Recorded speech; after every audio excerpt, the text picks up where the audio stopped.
down together was gonna make a podcast. Okay, we got it. Okay. Okay, be serious.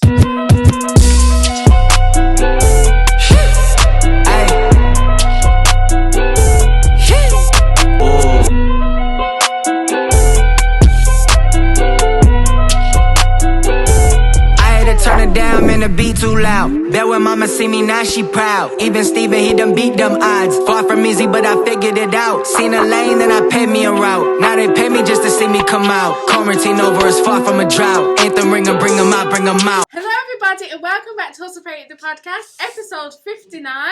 I'm your host Jade, or Ms Teapot, because we spill while the tea is hot. And I'm joined with a very special guest host, my sister, Erin Broadway. Hello. So, Hello. Okay. Dad, stop. We're never gonna get this done. Okay.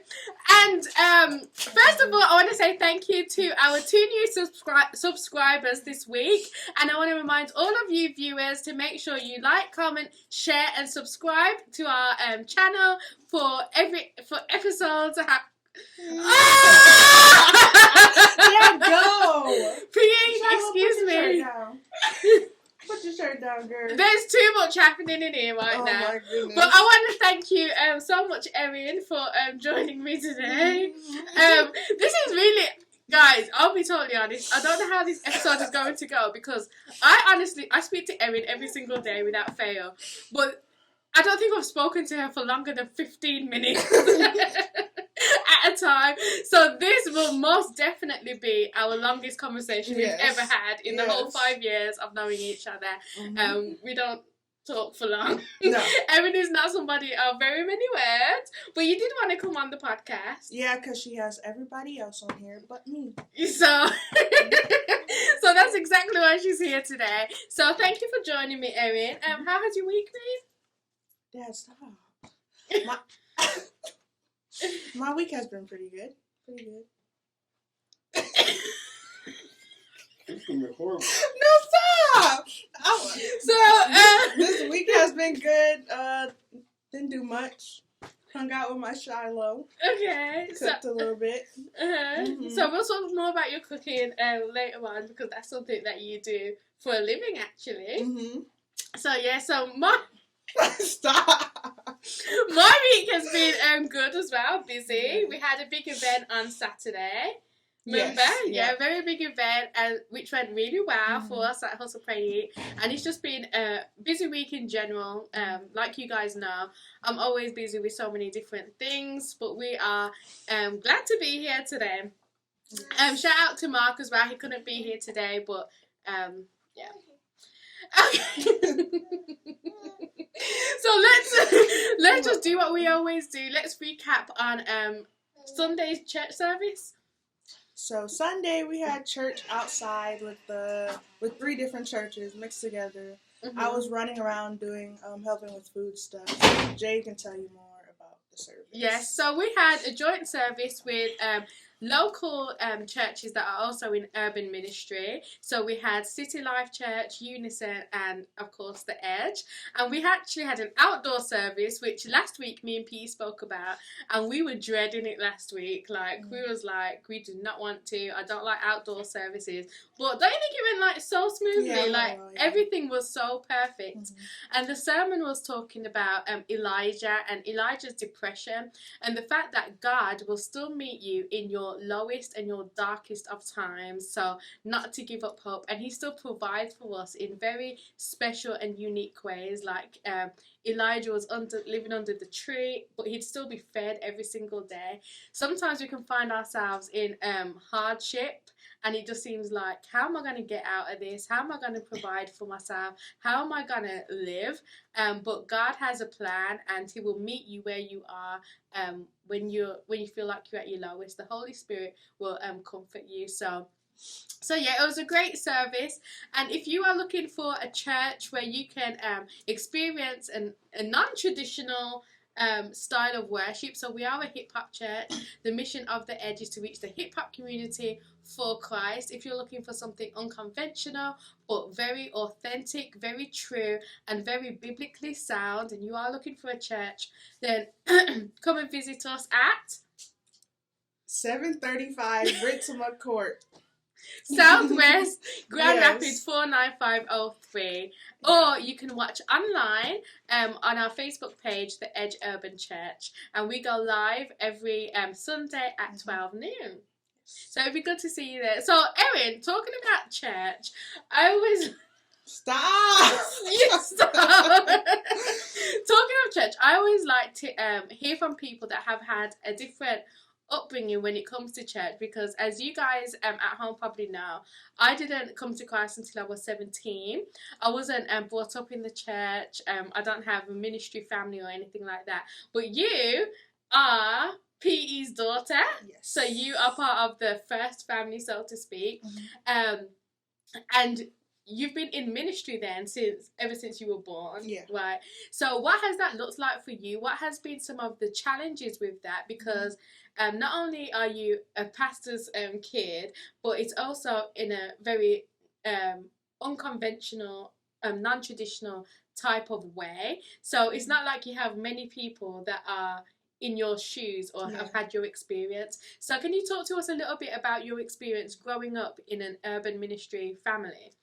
Yeah, it's people usually have a negative association with being a PK, but I would say overall it's been a fun experience, just traveling with family. Just doing everything as a family has been really cool. And then now growing up, my family's my best friend, so so overall positive experience, and always traveling with my dad, being in a back of a random truck going specifically with my dad, going places with him all the time. The challenges would be always upholding that positive presence, because we're all human, so like we all fall and we all have bad days, so it's just hard to balance being human and being PK.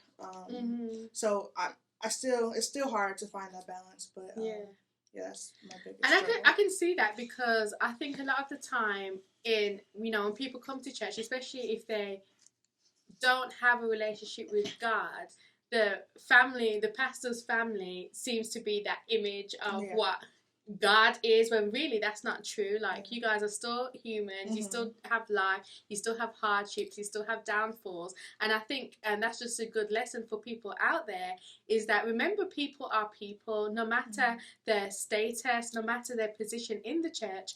People are people still in need of a savior. And sometimes as Christians, we can put on this face as like because we're representing God in the world, sometimes we feel like, okay, if I'm not good, people are going to think God is not good. And just take that pressure off ourselves to be like, okay, I'm a human and I can still represent Christ even through my hardships. So that goes back to what Elijah was going through when he went through his depression. The story and his ability to get out of that represents and shows the world the redeeming power of God.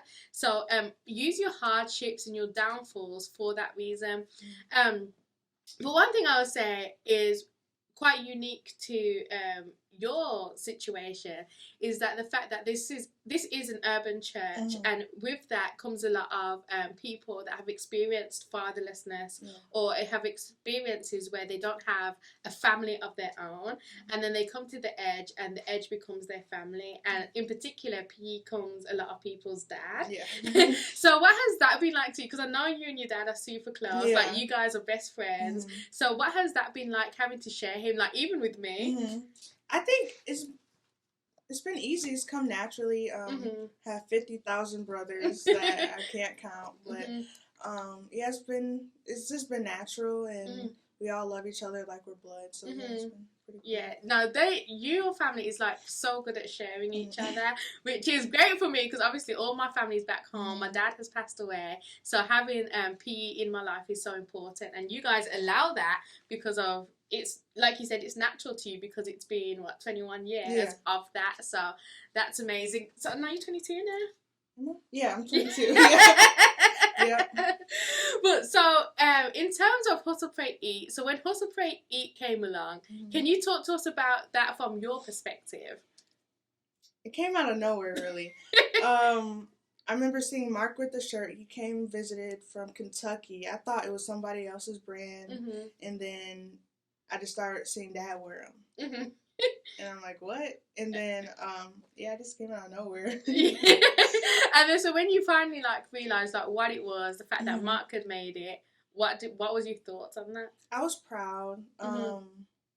Me and Mark's always been close, and knowing Mark, he's very business driven and just motivated, and so I knew Hustle Pray Eat was going to be his baby, and he was going to take it with me. And Hustle Pray really has been a staple. Those three words really do define the way your family have carried itself and lived out their lives. Especially the hustle. You see the hustle in everything. Yeah. So in terms of Hustle Pray Eat, what do you see your role as, and what has it been up until this point? My role in Hustle Pray Eat? Yeah.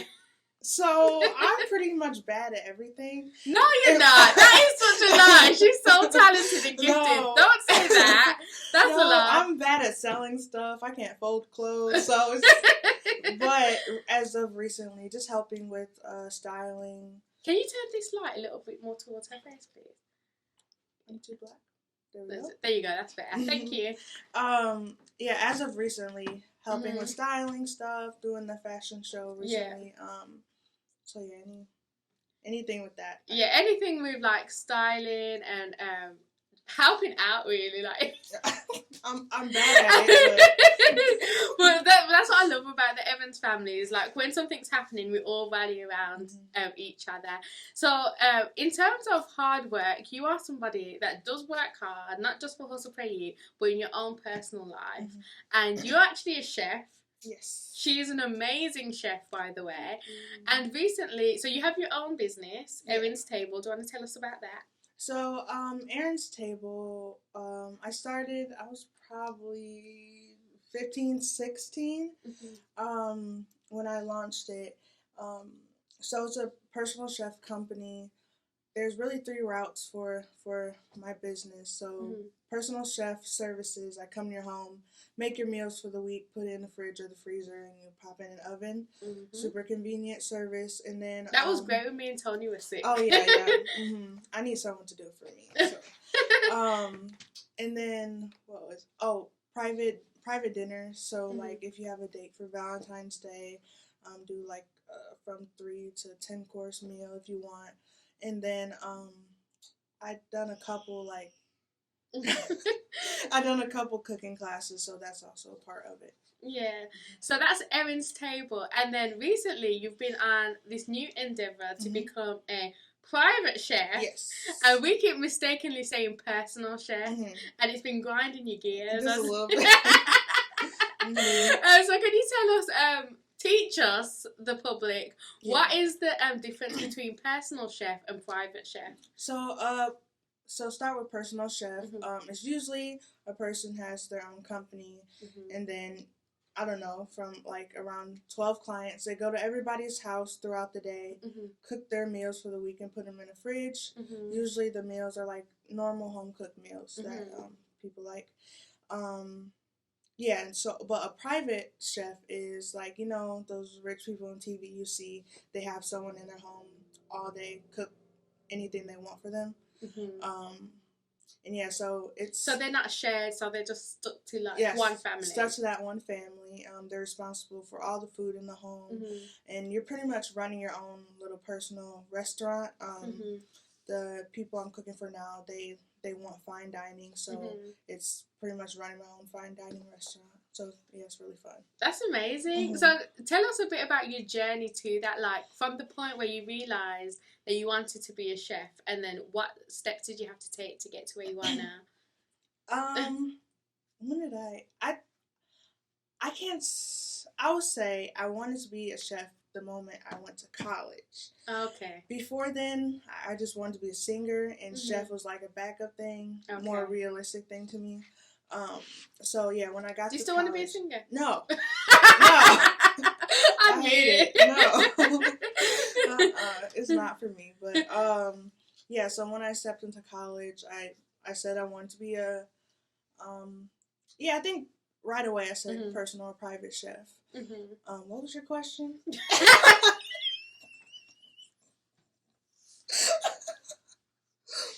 I don't think you should pursue a career in podcasting. No.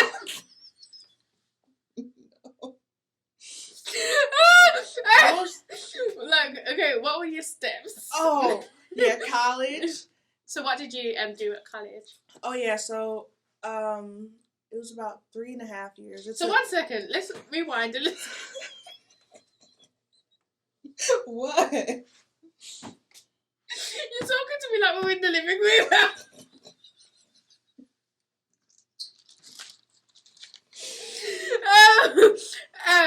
So rewind. So you were studying to be a pilot? Oh yeah. I went to aviation school, right? Why did you go to aviation school? Because they had money. Oh. And it looked nice. No, I had... Did you want to be a pilot? Kind of, sort of. So I had trouble at another school. So last minute I decided to go to aviation school. It looked really nice. And I thought the pilot thing was cool, and then it turned very scary. But I wanted to be engineer. But did you? Yeah. I didn't know that. Wanted to be science and then engineer. You like science? Yeah, I did. I didn't know that. Until I realized all that has something to do with math. Oh. It was over. So yeah, I wanted to do the pilot thing, engineering, and then culinary. Yeah. Nice. Okay. So then what? So college, did 3.5 years. It took longer because of COVID. And then... Okay, 3.5 years. Did culinary school. Officially recently graduated. Throughout culinary school, I would have like random jobs here and there, picking them up just to get some experience. And what was your course at culinary school? So, overall culinary degree, and then I don't know what's called, a certificate in the private personal chef thing. Yeah. Okay.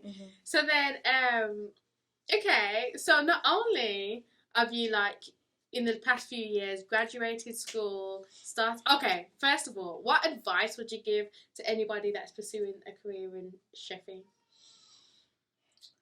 Okay, I'm gonna give advice for two different kind of people. I would say someone like me, specifically African American woman.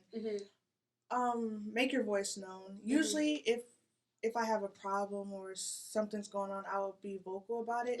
But something about the culinary industry is very dominated by men, specifically white males. Yeah. And a lot of times they're not very accepting or really want to hear you at all. Okay. They just want you to have your head down and cook. So I would say I wish I listened to advice from other people, but just be vocal and stand up for what you know. Like, that's good. Yeah, a lot of times, like, some of their processes of doing stuff is so stupid.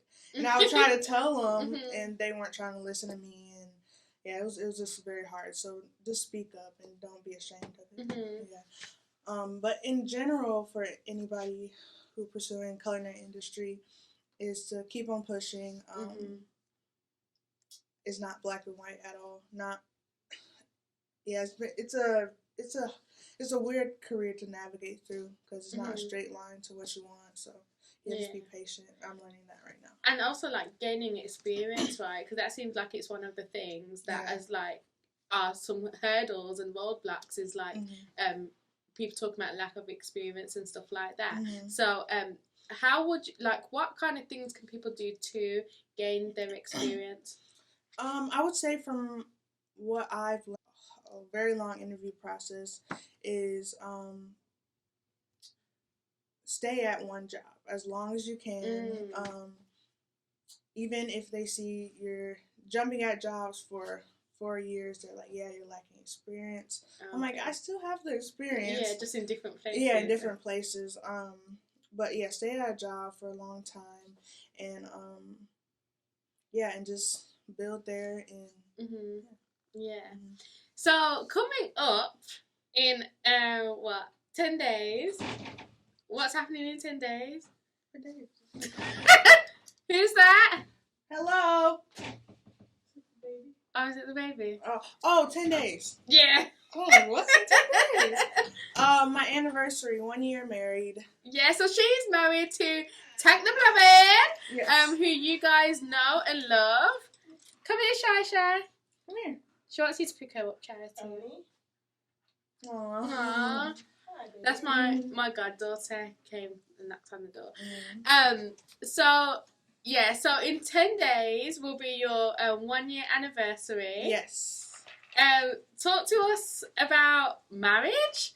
What have you learned in this year? Because you are young, so you've just turned 22 a couple of months ago. But you're 1 year married, so you got married when you was 21 and 21, right? Yeah. He proposed on my 20th birthday. Oh yeah. So what's the journey been like? It's been fun. It's just overall been fun, positive 1 year. It's just a new experience. Yeah, very new experience from never living without my parents. Always been close to my parents and my family, to this feels like jumping off a cliff, but you landed on your feet. Yeah, I did. Yeah, very positive. Yeah. So, what advice or like insights would you give to like a young woman that's about to be a bride or is thinking about marriage? I think, along with listening to wise counsel about it, also just listen to yourself and listen to yourself and God too. But a lot of people is gonna put stuff in your ear, especially being young. It's not. Most of the time, it wasn't positive. Yeah. Not specifically about me, but just about marriage in general. Yeah, because I remember you guys saying that. It's like a lot of what people were saying to you was like negative things about marriage, and it was kind of like, why are you saying all of this? Like, give advice, but like, kind of like, life's gonna be over, kind of thing. Now that you got married, but you had to go in knowing that like that's your story, it's not mine. Yeah, luckily my parents were a very positive role model for me regarding marriage, so I didn't listen to that because I knew what I saw. So, but yeah, it was at times discouraging and just made us really angry because like people that we know and love, like they'll come up to us, say, "Oh, get ready for this, get ready for that." Like the first year gonna be trash and stuff like that. Yeah. So it just got annoying, but well, you've definitely proven them wrong because we definitely see like how much you and Tank love each other, and I think a part of being in that place is the fact that you were such good friends first. Talk to us about like the transition from friendship to being a couple and then being married. Like, does it feel different or is it just more titles? So the You're being so good, Shyla. Isn't she cute? Oh goodness, here we go. No, now she has to show out. You gonna leave? Want to go back?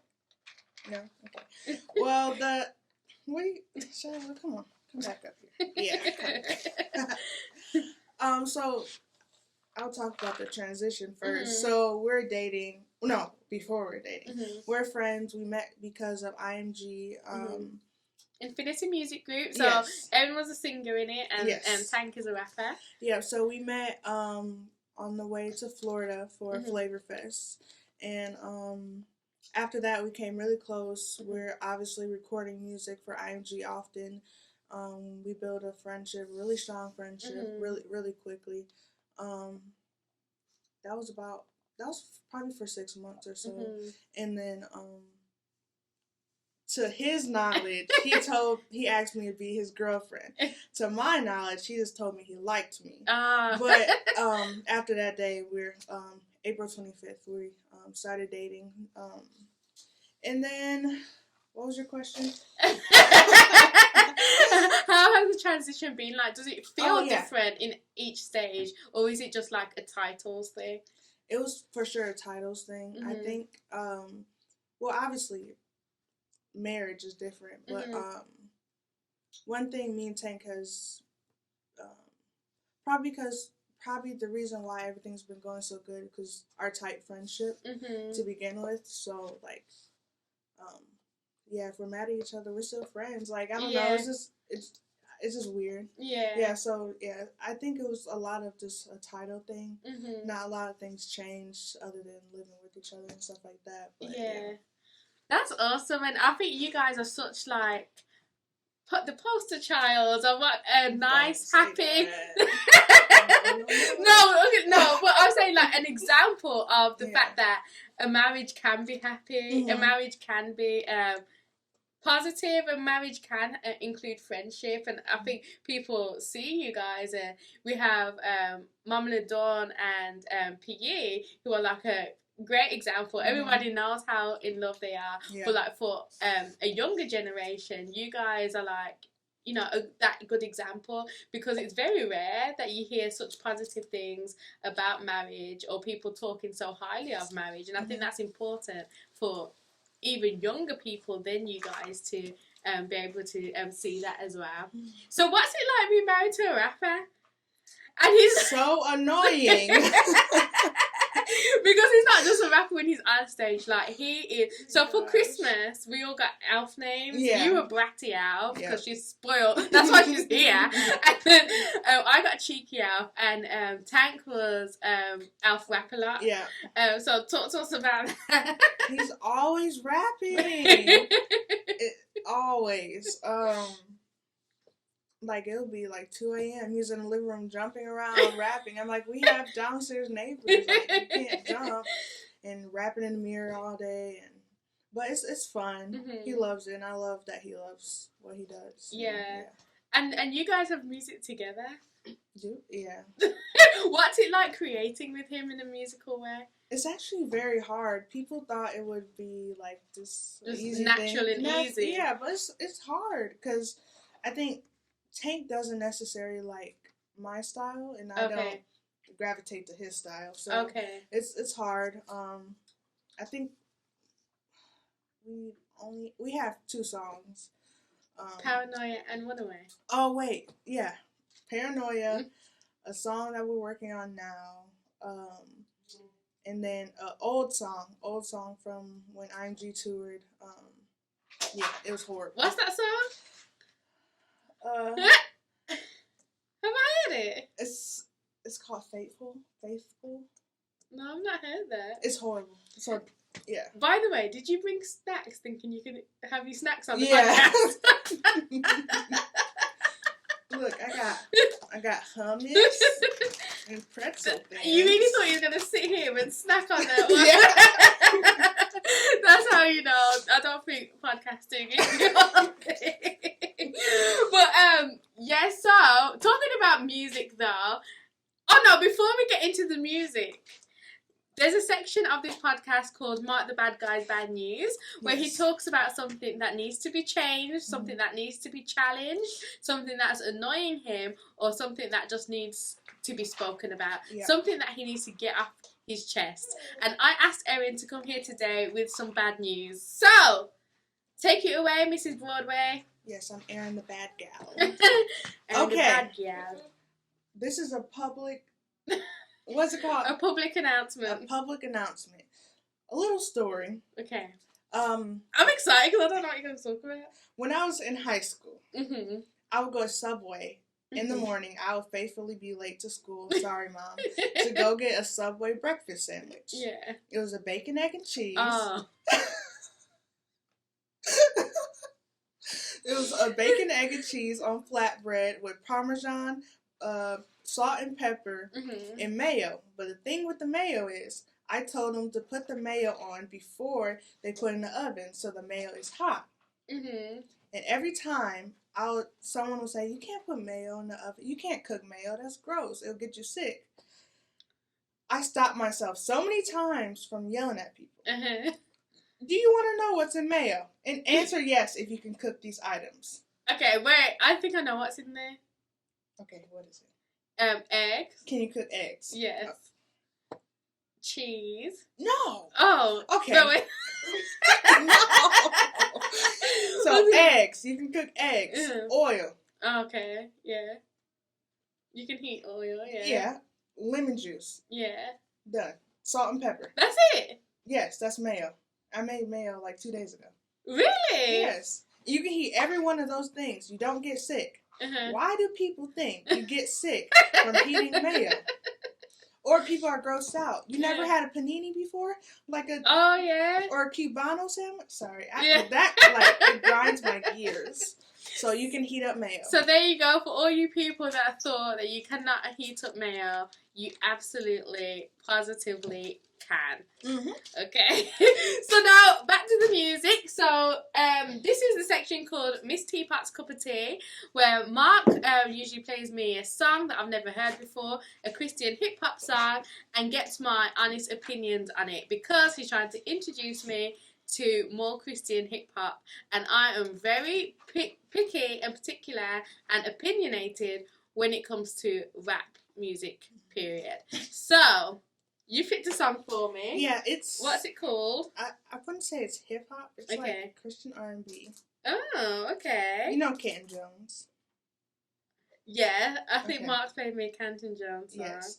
This song reminds me of you and Tony. It's called All About the Kingdom. It reminds you of me and Tony? Yeah, what? you listen. Okay. But the song is basically about like a strong woman who's just all about God. And that reminds you of me? Yeah. Reminds me of you and Tony. Because, like, you guys are strong women who are about God and know your worth. And he's just talking about, Oh, Erin, that's so cute. So, yeah, me and Tony always loved this song. So. Let me see. Okay. All About the Kingdom? Yes. Okay. Okay, here goes. It's not very loud. You can turn it up. That was...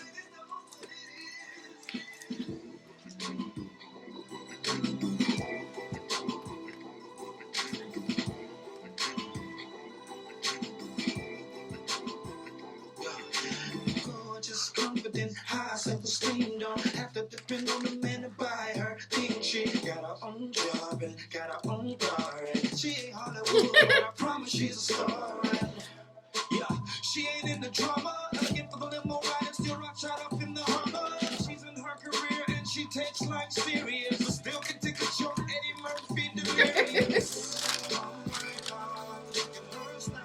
Oh my God, look at her smile. And I see one like this in a while. She was all about kingdom. And that's what I did. She was all about kingdom. I'm gonna stop it there because I get the point. Mm-hmm. I think if you had not prefaced it by saying it reminds you of me and Tony, I wouldn't like it at all.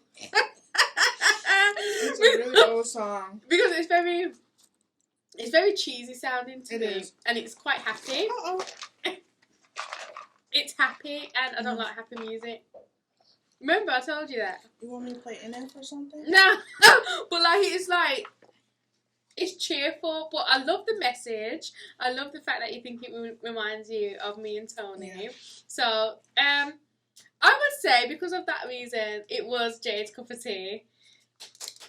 Okay. So well done, thank you, Tony. Oh, you know what? No. Well done, Erin. Well done. So that was Canton Jones, All About the Kingdom. Yeah. If you want to check it out, then I just played it off Spotify, but I'm sure you can find it on all kinds of streaming platforms. Now, talking about music, tonight is a big night. Mm-hmm. Is it in the world of Christian hip hop? Can you tell us what is happening? Stephen Malcolm is dropping his album. Yes, so his album Tree is out. So when you guys see this, it is out right now. Mm-hmm. So make sure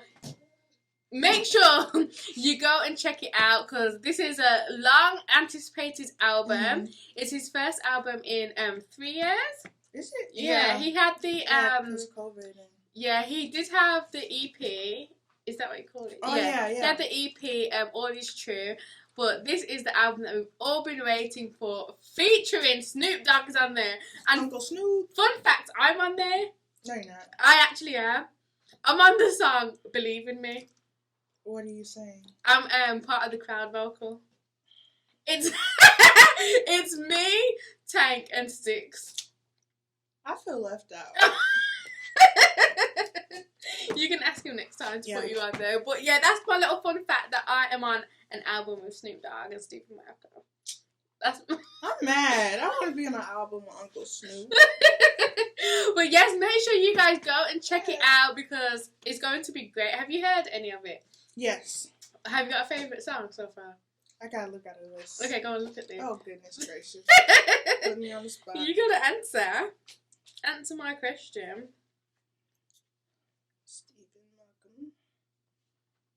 Let me find the track list. Where you? I'm on What are you- Facebook. Oh, wait. I can just look it up on iTunes, right? I think so. Let's see. Stephen. She's Snoop Dogg.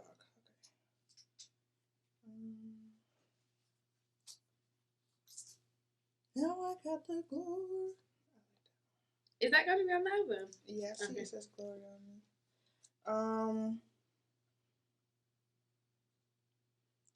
Did I like the rooftop freestyle? I love think the Rooftop I think that's the Freestyle. one. I think I like that one. I'm bad at. I think that's reading names. the intro. Rooftop Freestyle is the Husplay podcast intro. Yeah, I like that. Yeah, Yeah. I like that one. But my favourite has to be the reggae one. The Shaggy? No, Jada that's- King. Have you heard it? It's not released. I probably have. Yeah, Oh. it's like a full reggae. Oh, it's so good. But yes, make sure you go and check it out. Make sure you go and support our brother Stephen Malcolm as he releases his third studio album, Tree, out now. Erin, do you have any final remarks? Let me think. Talk about your experience doing the podcast. How would you rate yourself? I rate myself a 10 out of 10 because I'm amazing. Any final remarks? You can heat up lettuce. Not lettuce. Ew! You can heat up lettuce too. Yeah, but it tastes horrible. You never had a grilled lettuce A grilled lettuce sandwich? No, I No. haven't. salad. I'm like you last week. No. You said, what do you say? Oh, choreographied. A grilled salad. A grilled lettuce salad. No, It's good. They put lettuce. I on think lettuce hot is disgusting. It tastes so horrible. So like when you have to heat up your plate, but then you got salad like on from it. Chipotle or something. No. Okay. She eats Chipotle all the time. Yes. And coleslaw hot. Huh? Coleslaw hot. Coleslaw hot. Coleslaw. Oh, coleslaw. Coleslaw. No, I don't. Huh? That's Charles. What? He likes coleslaw. No, I'm saying that's nasty. Oh yeah. Yeah. Mm-hmm. But if you've got nothing else to say to them, Be you. Be true. Stay black. Don't let them change you. in the words of Percy Hammonds. Yes. Okay then, thank you for tuning in to episode 59. Next week, we will be speaking to the man himself, Stephen Malcolm. He'll be joining me for episode 60, God willing. He actually done episode 50 with me, so maybe I'm going to have him here every 10 episodes. Oh, that'd be cute. That would be cute, right? Mm-hmm. So, thank you for tuning in, and this is probably a different... You about to delete this?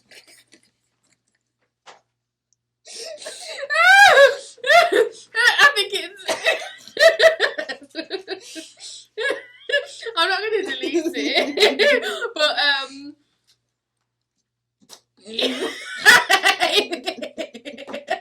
it is what it was.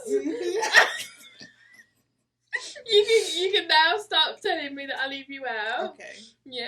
Mm-hmm. And would you do it again? No. No. Mm-mm. Can I just say, right, the art of conversation is happening.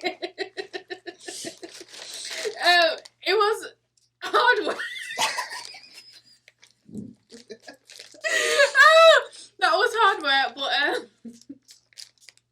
now me and Erin's never really had a conversation longer than 10 minutes. Okay, guys. So thank you for tuning in anyway, and we'll see you next week with a full episode. This was a full episode. You're a jerk. You're a jerk. Oh, I think it's really short though. What time is it? 5:57. Oh, maybe not. Okay, guys. Thank you for... You're a jerk. No, I'm not. I really enjoyed having you here with me. Yeah. Until next time, everybody. Bye!